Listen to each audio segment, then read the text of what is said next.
Les liens, la vie. 50 auteurs belges actuels, bonjour à tous et à toutes, publiés il y a quelques jours aux éditions Parler d'être.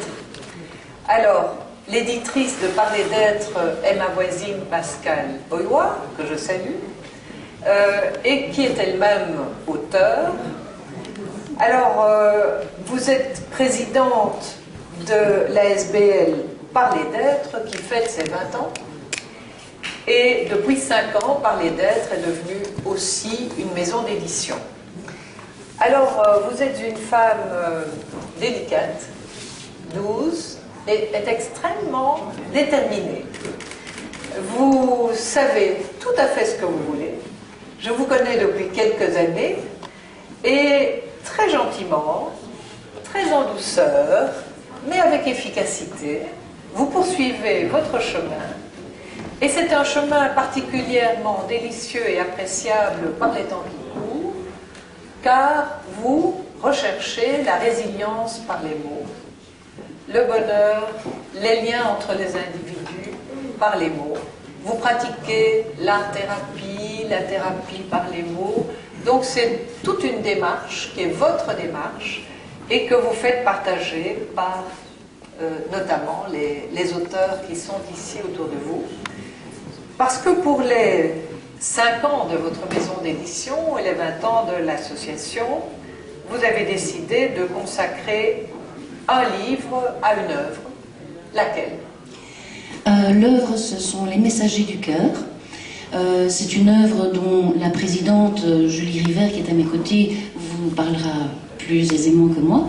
Mais je voulais aussi présenter, parmi les 50 auteurs, tout le monde n'a pas pu venir, je voulais aussi présenter les auteurs de l'anthologie, qui sont donc tous poètes ou romanciers, et qui ont tous écrit sur le thème l'être, les liens, la vie, donc qui est un thème assez vaste.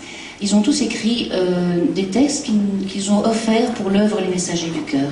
Alors peut-être avant de passer la parole à Julie River, qui est la présidente des Messagers du Cœur et qui vous expliquera. Voilà. Nous avons Monsieur Claude Miser, Emmanuel Ménard, Sylvia Weinberg, Agnès Sautois, Julie River, Raymond Jean Lenoble, Thierry Pierre Clément et Christian Boucard. Et tant d'autres qui n'ont pas pu être là aujourd'hui. Julie, est-ce que tu peux nous dire quelques mots sur les Messagers du Cœur? Quelques mots, parce que la parole est à Pascale Boyois, pour qui j'ai énormément d'admiration et d'amitié, parce que je te connais depuis très longtemps, Pascale. Je t'aime beaucoup. Et je te remercie infiniment d'offrir cette anthologie à l'ASBL Les Messagers du Cœur. Alors rapidement, Les Messagers du Cœur, pour ceux qui ne connaissent pas, qu'est-ce que c'est? C'est une association, une ASBL, qui va dans 8 hôpitaux de Belgique francophone, dont Bruxelles, UCL, Reine-Fabiola, Sainte-Anne, et qui fait entrer dans les services de pédiatrie la créativité sous toutes ses formes, l'écriture, la musique, le théâtre, la poésie, le cirque. Et notre plus grande spécificité, je dirais, est de faire entrer la commedia dell'arte dans les hôpitaux pour enfants, qui permet à 9 baladins actuellement, dont j'ai dessiné les costumes et écrit le canevas, puisque nous savons que la commedia dell'arte se porte sur un canevas. Eh bien, ces baladins permettent aux enfants un peu malades, très malades, voire aux portes de la mort, de s'exprimer par l'art. Et c'est là que la démarche des messagers rejoint celle de mon ami Pascal, à qui je repasse volontiers le mot. Merci, je voulais en profiter pour te remercier, Julie, pour tout ce que tu fais, et aussi pour remercier tous les auteurs qui m'ont fait confiance et qui ont offert leurs textes, donc leurs droits d'auteur, pour permettre de vendre l'anthologie au profit des Messagers du Cœur. Oui, alors on va peut-être leur donner la parole, ou à vous-même, puisque vous les connaissez bien. On ne peut pas demander à chacun de lire un extrait, nous n'avons malheureusement pas le temps, mais choisissez peut-être... Enfin, c'est difficile que vous choisissiez, c'est moi qui dois le faire. Oui, s'il vous plaît. C'est moi qui dois le faire. Voilà, comme ça, voilà. Nous avons été plusieurs à choisir les textes aussi en coup de cœur, donc j'ai trop de coups de cœur que pour en choisir un. Je comprends. Mais enfin, bon, puisque nous avons quelques auteurs, eh bien, Pascal Sautoy. Agnès Sautoy, pardon, excusez-moi. Dites-moi, qu'est-ce que vous avez écrit? Parce que ce sont soit des poèmes, soit des textes en prose, et donc quel est... Enfin, le lien, on le sait, l'être, les liens, la vie, tout se rapporte à l'être, au lien et à la vie, mais qu'avez-vous choisi, vous, comme thématique? Plusieurs textes à Pascal, et je crois que le choix a été fait là-bas. Oui. Le choix a été fait là-bas. Moi, j'écris des romans, hein, et des romans qui sont des histoires dans l'histoire. Et Pascal a choisi un extrait de mon roman de la part de Mando, qui est l'histoire d'une héroïne de la guerre d'indépendance grecque, au moment où la Grèce s'est séparée de l'Empire ottoman au début du XIXe siècle. Mais c'est un roman qui est à la fois historique et fictif, où je mêle deux histoires, une histoire historique en effet du début du XIXe siècle, et puis une histoire fictive qui se passe au début du XXIe siècle. Entre les deux, il y a des liens, et je crois que les liens tiennent justement de l'être et de la vie, puisque un personnage et une héroïne de cette histoire du XIXe siècle semble revenir tout à coup en 2007, puisqu'on l'aperçoit sur l'île de Paros, dont elle était originaire et où elle est encore célébrée. Et puis voilà, il y a les liens qui se créent et une histoire qui se crée autour là du souvenir du passé et des débuts de la Grèce moderne. Je ne sais pas si on aura le temps, parce que c'est une longue histoire, mais que vous écrivez en combien de pages ici? 5-6 pages. Oui. Donc c'est extrêmement résumé pour balayer. Oui, c'est un passage du roman, évidemment. C'est un passage du roman. Oui, c'est un passage, oui. Alors, vous? Sylvia Weinberg. Moi d'abord, j'étais très touchée pour l'invitation à participer. D'abord parce que c'était des personnes que j'apprécie. Et comme c'est la Belgique, c'est ma deuxième patrie. En fait, je suis d'origine argentine. J'écris en espagnol et je passe toujours pour la traduction. Et ici, je fais le travail d'essayer l'exercice de faire, oui, un peu. Alors, pour moi, c'était très important de participer, d'être avec les gens que je connais il y a des années, mais participer avec les poètes belges et faire partie, ma partie, mon côté belge, de participer. Et deuxièmement, je voulais dire que j'étais toujours très attirée pour le travail corporel, le travail sur le corps et le travail sur soi à travers la création. Alors, c'était deux choses que c'était très, très chouette. Eh bien, ma poésie, sont quelques poèmes un peu... Et c'est vous-même qui avez écrit en français ici? Non, j'écris en espagnol, mais j'ai été traduit pour plusieurs traducteurs. En tout cas, c'est très joliment traduit. Et ici, c'est moi que je l'ai traduit, mais je suppose que quelqu'un a fait des corrections. Bah, écoutez, je vais simplement lire, puisque ce ne sont que quelques lignes, un poème, nu, sans emblème, pauvre et divin. Le corps vit entre caresses pourpres et le feu de ses pas, même si son dernier appel crépite dans le courant d'une rivière, dans l'intention de se dissoudre en mille dépouilles désirées par la mer et la douceur des tropismes. C'est très beau. C'est très très beau. C'est très très beau. Je vous en prie. Emmanuel Ménard. Emmanuel Ménard. Oui, bonjour. On a eu l'occasion en fait de se rencontrer l'année dernière à propos d'un autre recueil, voilà.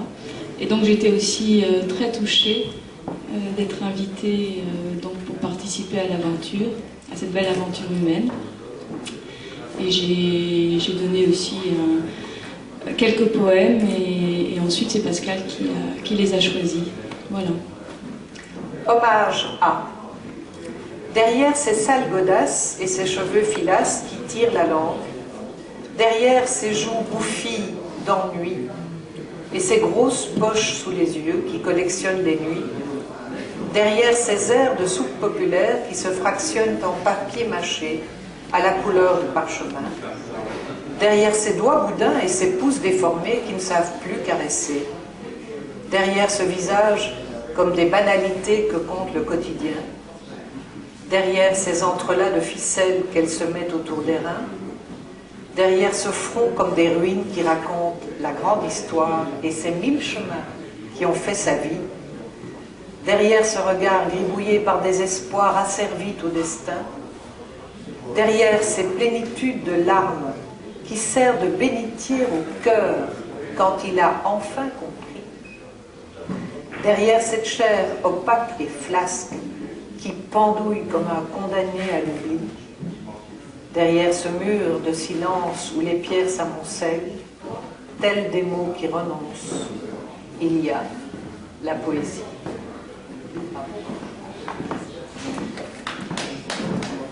Claude Miser.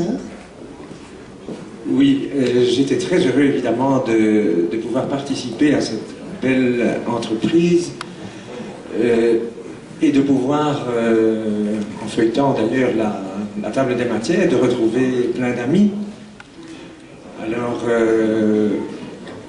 voilà.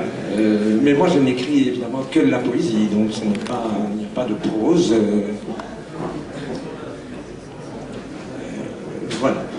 Qu'est-ce qui vous inspire en tout cas, dans les poèmes qui sont là, c'est plutôt le langage. Un peu triturer le langage et un peu... Je considère en tout cas dans ces textes-là que le langage c'est un voyage un peu périlleux, plein d'embûches, beaucoup de risques à prendre évidemment. Alors, ce ne sont pas des haïkus, mais presque. Oui, ce sont des textes toujours assez brefs. Très courts. Alors, je vais me permettre d'en lire un, sauf si vous le lisez vous-même. Non, je vous en prie. Dans l'encre de l'estampe s'effondre l'illisible d'un battement d'ailes. Lucioles aveugles, gréements infirmes dans la lumière soudain vive cédant désir à l'appel diffracté du vide. Mirage de colombe, je ne sais qui s'approche et me toise, appel de la rive où les arbres font silence, où rien n'est dévoilé. J'aborde le territoire d'une peur qui défait l'étendue. Le bois des offrandes cède sous un crachin de souffrance. Les mots frissonnent et squattent le peu de divin qui flotte à la dérive. Très joli. Je vous remercie. Merci. Christian Boucard. Oui, bonjour. Bonjour. Et vous?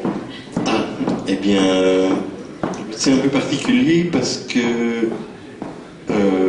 je partage la vie de Pascal. Et donc, j'étais au courant du projet de l'anthologie bien avant que les auteurs soient contactés. Et j'ai trouvé ça génial de pouvoir mélanger à la fois des styles différents et des générations différentes, avec comme seul point commun l'amour de l'écrit et l'envie d'aider. Et donc je pense que tous les gens qui sont ici sont à la fois amoureux de la langue française et ont envie d'aider leurs concitoyens. Mais... Quelle a été votre inspiration, Monsieur Boucard, dans votre écrit là, oui, qui est repris ici? Eh bien, c'était un peu la surprise. Voilà, je voulais faire une surprise, écrire un texte dont on ne se doute de de l'issue vraiment qu'à la fin. En fait, un de mes auteurs préférés, c'est Pierre Boulle. Je ne sais pas si... Oui, mais vous ne devez pas parler des autres, vous devez parler de vous. Mais, et voilà, et j'aime bien chez celui-là le dénouement. Eh bien, j'ai essayé de faire, je ne vais pas dire la même chose, parce qu'on ne sait pas arriver à un talent aussi fort, mais voilà, j'ai essayé de faire quelque chose de spécial. Mais ici, vous écrivez, c'est de la prose, oui. C'est une histoire. Alors, en me plongeant dedans, j'ai très envie de la lire, mais je ne peux pas maintenant. Mais on est tout de suite ailleurs. Vous nous emmenez dans un trekking, vous nous emmenez dans le métro chinois à Chengdu, on est en Inde. Alors quoi, c'est un grand voyage en quelques pages? Non, c'est un accident. Ça raconte l'histoire d'un accident, donc quelqu'un qui se retrouve à l'hôpital. Il se réveille à l'hôpital et on apprend ce qui s'est passé. Et donc, c'est aussi la solidarité, hein, quelqu'un qui se perd en montagne, on met en œuvre énormément de gens pour aller le chercher. Il y a... je ne sais pas moi combien de dizaines de personnes qui vont se mobiliser pour aller chercher une seule. C'est un peu comme ici, le nombre d'auteurs qui se sont mis ensemble pour chaque fois s'occuper d'un enfant un à la fois. Alors ça commence comme ceci. J'ouvre les yeux, tout est encore blanc, mais j'ai chaud alors que je me souviens du froid. Je tourne la tête, je suis dans une pièce blanche, couché dans un lit, alors que je me souviens de la glace et des rochers. Je lève les yeux, je suis relié à un Baxter qui m'hydrate, alors que je me souviens de la neige dans ma bouche. Je regarde autour de moi, je suis seul, alors que je me souviens de samedi. Je retombe dans les bras de Morphée. Quand je rouvre les paupières, une femme habillée de blanc est penchée sur moi. Les choses s'éclaircissent. Ce doit être une infirmière et je dois être à l'hôpital. Elle me sourit et me parle dans une langue que je ne comprends pas. Elle quitte alors la pièce et revient quelques instants plus tard accompagnée d'un homme en blouse blanche. Ce doit être un médecin. Celui-ci s'adresse à moi en anglais. « Bonjour monsieur, vous êtes à l'hôpital de Biratnagar, au Népal. On vous a trouvé dans la montagne et amené ici en urgence. Comment vous sentez-vous » Bonjour docteur et merci, je me sens mieux ici que dans l'Himalaya. J'avoue que je ne croyais pas survivre à l'accident, mais comment suis-je arrivé jusqu'ici, etc., etc. Voilà, la suite dans le livre. Monsieur. Oui, bonjour, Thierry-Pierre Clément. Pour ce que je connais de Pascal Aïwa, c'est-à-dire pas énormément, parce qu'on s'est rencontrés il n'y a pas tellement longtemps, je pense qu'il s'agit d'une personne qui cherche à mettre en œuvre vraiment des relations de qualité pour accroître un petit peu la vie, vraiment la vraie vie dans une existence qui est quand même bien souvent, qui nous paraît assez morose, hein, et pleine d'interrogations en tout cas. Et donc je pense que ce titre, l'être, les liens, la vie, correspond tout à fait à la démarche profonde de Pascal, mettre un peu plus de vie qui est centrée vraiment sur une qualité d'être, et cela à travers les liens. Je pense que c'est aussi en lien vraiment avec le thème de cette foire qui est la liberté. Je pense que c'est aussi une façon d'atteindre la liberté que de mettre des liens de qualité pour donner un peu plus de couleur à la vie. Donc moi je remercie beaucoup Pascal de m'avoir contacté pour faire partie de cette aventure humaine qui est pour moi vraiment très très belle et très profonde à la fois et très très utile aussi. Vous nous liriez La coupe du cœur?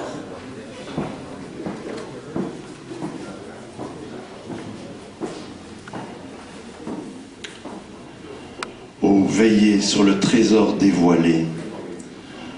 En plein désert, une eau vive donnée. L'apporter au creux de la coupe du cœur, sans renverser la moindre goutte, et dans la traversée brûlante, attentif à chacun rencontré, à chaque signe de soif, connu ou inconnu, partager l'eau, la lumière, toujours offerte, jamais perdue. Merci. Raymond Jean Lenoble.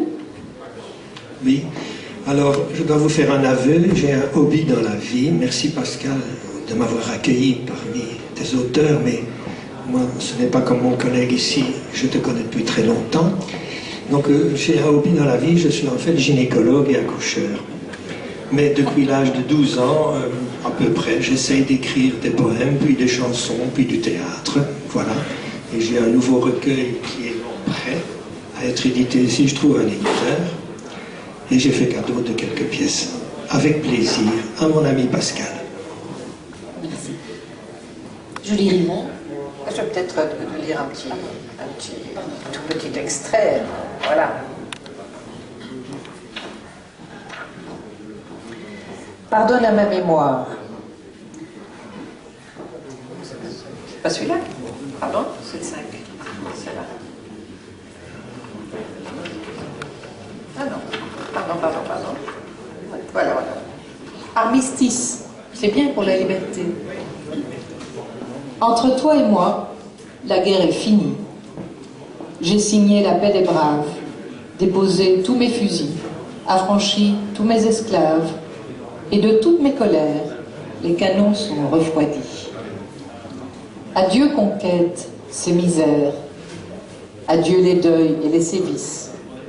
Plus de sirènes, plus d'alarmes. J'ai signé tous les armistices et je viens déposer les larmes. Cessez le feu, oui, je me rends. Je viens hisser mes drapeaux blancs. Toutes mes guerres sont finies. J'étais mon dernier ennemi. Merci de vous signaler. Julie Rivet. Merci, je reprends la parole en tant qu'auteur, donc auteur de théâtre pour enfants, de théâtre pour adultes, paroles de chansons et poésie.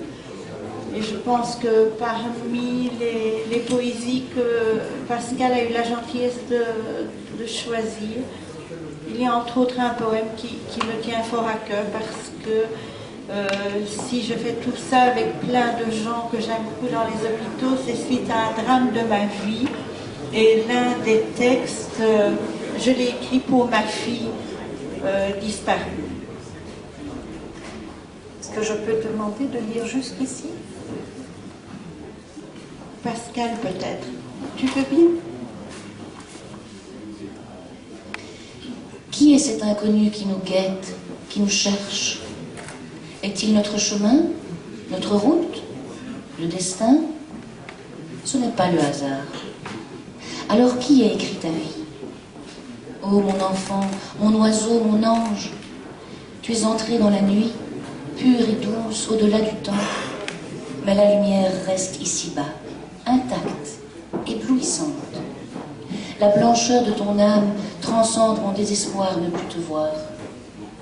Comment aurais-je pu te peindre autre que portant l'un de ces oiseaux avec lesquels tu jouais si gai dans le pré? Tu es cet oiseau qui trop tôt s'est posé.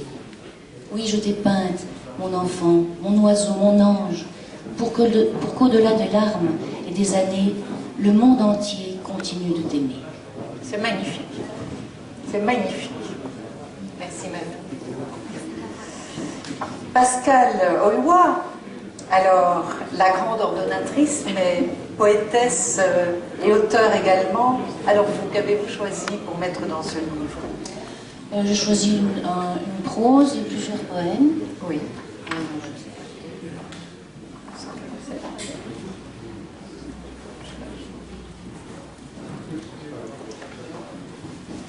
Oui, donc je suis auteur de poèmes, de nouvelles, de romans, de pièces de théâtre et de romans historiques.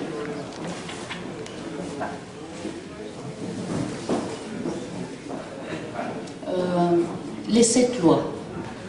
Vivre des moments, chaque jour, silencieuse à être. communier avec la nature dans l'extase de la vie et de la créativité, pratiquer le non-jugement sur ce qui m'arrivera, recevoir et donner à chaque rencontre pour la circulation de la joie, de la richesse et de l'affluence, souhaiter silencieusement le bonheur à tous. J'observe mes choix, leurs conséquences, ma conscience du présent prépare mon futur. J'ai ce regard intérieur qui permet la justesse. Je m'abandonne à l'univers, acceptant le moment. Et je vois les épreuves comme une opportunité d'apprendre. Je m'ouvre à tous les points de vue et n'en fanatise aucun. J'établis la liste de mes désirs, soir et matin relus. Je confie à l'univers mon instant qui se construit. Je suis l'attentive apprentie qui crée sa propre vie. Je me détache et laisse liberté se faire. Je trouverai la vraie sécurité dans la sagesse de l'incertain. J'entre dans le champ de tous les possibles, vers la magie de l'aventure. Et toujours porter mon attention à la perception intérieure, m'éveiller à la profonde tranquillité du cœur, agir avec mes talents pour créer l'abondance et servir l'amour.